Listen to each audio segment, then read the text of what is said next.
अस्सलाम वालेकुम नाज़रीन, अमीर से रहिया आहियो STV न्यूज़। आऊं आहियां वली मोहम्मद जाड़ो। नज़र विझूं था हिन महल जी अपडेट ते। काज़ी अहमदपुर खां असांखे रिपोर्ट मोकिली आहे साहिल लाखो। काज़ी अहमद ॻोठ चंबड़ खान खोसो जो रहवासी पीरसन मोहबली खोसो प्रेस क्लब काज़ी अहमद पहुची पंहिंजे पुट सिंगार खोसो ऐं संसद साहिरे आढू लुंड ख़िलाफ़ दाहींदे चयो आहे त मुंहिंजो पुटु खोड़ वक़्त खां नाफ़रमान थी वियो आहे, जंहिंखां मूं 2014 में ला तालुकी करे छॾी हुई ऐं आउं पाण हारी आहियां। महिनत मज़ूरी हार पोइ करे पंहिंजनि नंढनि बचनि लाइ रमज़ान कॉलोनी मोड़ काज़ी अहमद में 18 फुट जो प्लाट वठी हिकु जॻह ठाराई आहे, जिथे मुंहिंजा ॿार स्कूल पढ़ण खां पोइ उते अची रहंदा।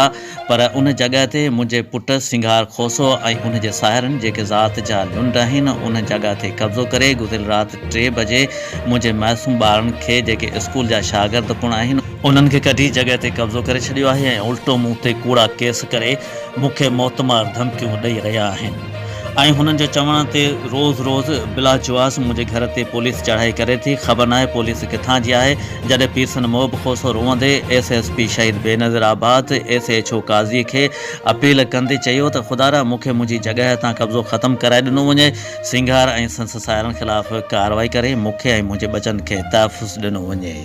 ताज़ा तरीन अपडेट में ॿीहर मुलाक़ात थींदी। वली मोहम्मद चारो तव्हां खां वठे थो इजाज़त। अलाह जी अमान में हुजो।